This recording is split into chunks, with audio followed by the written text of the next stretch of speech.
মহিলাদের চুল কি পরিমাণ কাটতে হবে, মহিলাদের মাসিক বন্ধের ওষুধ খাওয়া যাবে কিনা। আমার বড় বোন হজের সকল প্রস্তুতি শেষ করেছেন, আগামী 16 মে তার ফ্লাইট। দুঃখজনক হলেও সত্য, তার স্বামী ইন্তেকাল করেছেন। মাহারাম হিসাবে তার ছেলেও আমি একসাথে হজে যাচ্ছি। এমত অবস্থায় আমার বোনের হুকুম কি, তার হজে যাওয়ার ব্যাপারে কোনো বাধা আছে কিনা দয়া করে জানাবেন। আমরা প্রথমেই দোয়া করি আল্লাহ তাআলা আমাদের এই বোনের স্বামীকে মাগফিরাত নসিব করেন এবং তাকে এবং তার পরিবারকে সান্ত্বনা নসিব করেন। যদি কোনো নারী হজের টাকা পয়সা জমা দিয়েছেন, সকল প্রস্তুতি সম্পন্ন করেছেন, এর মধ্যে তার স্বামী মারা যায়, তাহলে একদিকে তার হজ করার তাগাদা, অপরদিকে স্বামীর মৃত্যুতে একজন মুসলিম নারী হিসাবে তার 4 মাস 10 দিন নিজস্ব আঙিনা নিজস্ব বাসায় থেকে ইদ্যত পালন করার বিধানটাও তার জন্য আবশ্যক। এক্ষেত্রে তিনি কোনটা করবেন, যে কোনো একটা তাকে ছাড়তে হবে। এর উত্তর হলো, এরকম পরিস্থিতিতে তিনি যদি হজের সফর শুরু না করে থাকেন, এখনও ফ্লাইটের বাকি আছে আর কয়েকদিন, এরকম সময়েই মৃত্যুর ঘটনা যদি ঘটে, তাহলে সেক্ষেত্রে তিনি আর হজে যাবেন না, তিনি ইদ্যত পালন করবেন। স্বামীর মৃত্যুর ফলে তার শোক পালন, ইদ্যত পালনের জন্য 4 মাস 10 দিন নিজ গৃহে অবস্থান করবেন। এটা করতে গিয়ে তিনি যে হজ মিস করছেন, সেক্ষেত্রে তার ফরজ হজের কি হবে? এটার উত্তর হবে, পরবর্তীতে যদি কখনো তার কাছে হজ করার মতো টাকা থাকে, এত যদি ফিনান্সিয়ালি তিনি ধনী হন, সচ্ছল হন, যে এবার হজের জন্য যে টাকা দিয়েছেন এটা তো পুরোটাই মায়ের, অলমোস্ট এটাতে কোনো টাকা তিনি পাবেন না। মায়ের বলাটা অসুন্দর, পুরো টাকাটাই, 1 টাকাও তিনি ফেরত পাবেন না। এটা আসলে মায়ের না, এই পুরো টাকার সবই তার অ্যাকাউন্টে জমা হয়ে যাবে। সব আল্লাহ তাআলা এক কেউ কম দিবেন না, তুমি তো যাও নাই।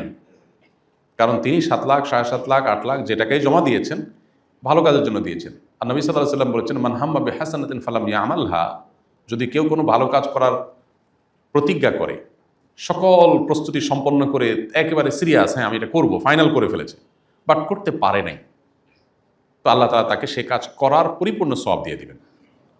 এজেন্সি আপনাকে টাকা ফেরত দিবে না, সৌদি গভর্নমেন্ট তার ফিগুলো ফেরত দিবে না, হ্যাঁ, বিমানের ক্যারিয়ার, বিমান কর্তৃপক্ষ তারা তাদের টাকা ফেরত দিবে না, কিন্তু আল্লাহ তাআলা সওয়াব দিবেন।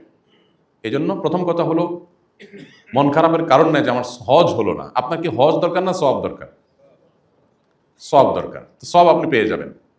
হ্যাঁ, ফরজ হজ আপনার আদায় হবে না। সেটার জন্য কি করবেন? এত যদি আর্থিকভাবে সচ্ছল হন আপনি, যে এই টাকা যাওয়ার পরও আগামী বছর আমি হজ করতে চাইলে নিজে এবং একজন পুরুষ মাহরাম সাথে নিয়ে হজ করার মতো টাকা আমার আছে, অর্থাৎ আরও 14-15 লাখ টাকা আছে, এরকম যদি হয়, তাহলে তার উপরে পরবর্তী বছর বা পরবর্তী যে কোনো বছর হজ করা ফরজ হবে। আর যদি এই টাকা চলে গেছে, আমার কাছে আসলে আর টাকা নাই, যা আছে যেটা দিয়ে 2 জন হজ করার, মাহরাম সহ হজ করার মতো টাকা নাই, তাহলে আপনার হজ করতে হবে না, অর্থাৎ হজের কোনো ফরজ অনাদায় থাকবে না। এমন না যে বছর টাকা জমা দিয়েছি সামহাও আমাকে পরে এটা করতেই হবে যেহেতু যেতে পারলাম না, এমন কোনো কথা নেই। আপনার পরবর্তী বছরগুলোতে হজে যাওয়াটা ডিপেন্ড করবে আপনার সামর্থ্যের উপরে। সামর্থ্য থাকলে হজ করবেন, আর না হলে আপনার হজ করতে হবে না। এখানে যে টাকা গেলে সব পরিপূর্ণভাবে পেয়ে যাবেন, এবং স্বামীর মৃত্যুর কারণে আপনি সবর করবেন, বসে দোয়া করবেন, আল্লাহ তাআলা আপনাকে পরিপূর্ণ সওয়াব বসায় দেবেন ইনশাআল্লাহ। আর পাশাপাশি আরেকটা কথা, প্রাসঙ্গিক মাসআলা বলে রাখি, কেউ যদি হজের সফরে গেছেন, এরপরে স্বামী মারা যায়, সফরে আছেন, তখন মারা গেলে তখন কি করবেন? তো তার মাসআলার উত্তর হলো যে তিনি যদি হজের সফরে বেশিরভাগ সফর যেয়ে থাকে, তাহলে তিনি হজ কন্টিনিউ করে শেষ করে আসে ইদ্যত পালন করবেন। আর যদি মাত্র রওনা দিয়েছেন, এখনও ফ্লাই করেন নাই এখনও, তাহলে সেক্ষেত্রে তিনি ব্যাক করবেন, করে ইদ্যত পালন করবেন। আর যদি হজের সফরে পৌঁছে গেছেন, তারপরে হয় একই কথা প্রযোজ্য, সফর শেষ করে যত দ্রুত সম্ভব তিনি নিজ জায়গায় এসে ইদ্যত পালন করবেন। মহিলাদের মাসিক বন্ধের ওষুধ খাওয়া যাবে কিনা? যাবে, যদি বড় কোনো সাইড এফেক্ট না থাকে, এটা ব্যবহার করে যেতে পারেন। হজের সময় মাসিক থাকলে বিধান কি? হজে মাসিকরত অবস্থায় হজ করতে পারবে, হজের যে মেইন কাজ সব করতে পারবে, শুধুমাত্র তওয়াফটা করতে পারবে না। তো তওয়াফ সাই এটা আটকে রাখবে, মাসিক যেদিন ভালো হবে সেদিন তওয়াফ সাই করবে, দেখছে না।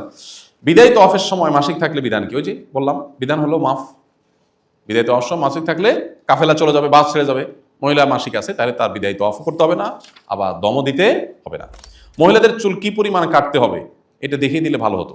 1 ইঞ্চি, আঙ্গুলের 1টা কর পরিমাণ, বাস এটুকু কাটলে হয়ে যাবে। আমি এবং আমার মা হজের ফ্লাইট 29/5/2025, একই দিন আমারও ফ্লাইট ইনশাআল্লাহ। আমাদের জন্য হজে তামাত্তু অথবা হজে কেরান কোনটা উপযুক্ত হবে সময় বিবেচনা করে? 29শে মে মানে হলো হজের বোধহয় মূল হজ শুরু হওয়ার 4-5 দিন আগে, সম্ভবত 5-6 দিন আগে।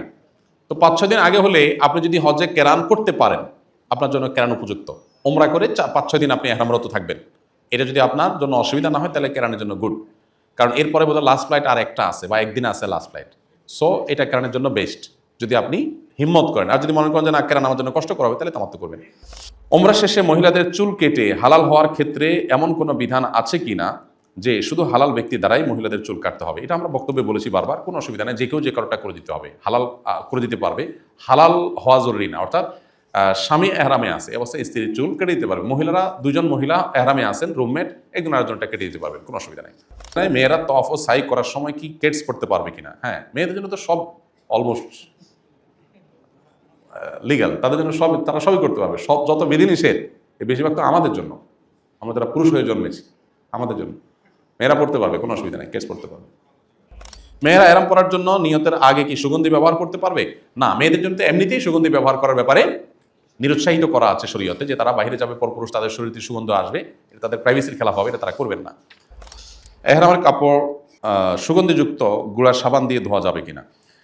সুগন্ধিযুক্ত গুঁড়ার সাবান অ্যাভয়েড করতে হবে। আপনি এহরামের কাপড় ধুইতে হলে দরকার নাই তো সাবান ছাড়া ধুন। হ্যাঁ, আপনি যদি ওমরা করছেন, এখন হালাল হয়ে গেছেন, এখন তো আপনি সুগন্ধিযুক্ত সাবান দিয়ে ধুইতেই পারেন, কিন্তু এহরাম রত অবস্থায় হলে শুধু ওইটাকে চিপ দিয়ে ধুয়ে ফেলবেন। হজে যাওয়ার আগে সাধারণত কোনো ঋণ থাকলে শোধ করে যেতে বলা হয়, কিন্তু জীবনে বিভিন্ন সময় বান্দার হক নষ্ট করা হয়েছে, কেউ মারা গিয়েছে, কারোর সাথে যোগাযোগ নাই, এই ঋণ কিভাবে শোধ করব? আনুমানিক একটা ফিগার বের করবেন যে কত টাকা হতে পারে, সব মিলিয়ে সে টাকা কোনো গরিব দুঃখীকে দান করে দিবেন, যে মালিক খুঁজে পাওয়া সম্ভব না, তাদের তরফ থেকে আমি দান করলাম, আল্লাহ তুমি তাদের অ্যাকাউন্টে দিয়ে দিও। এটাতে ইনশাআল্লাহ আপনি দায়মুক্ত হতে পারবেন।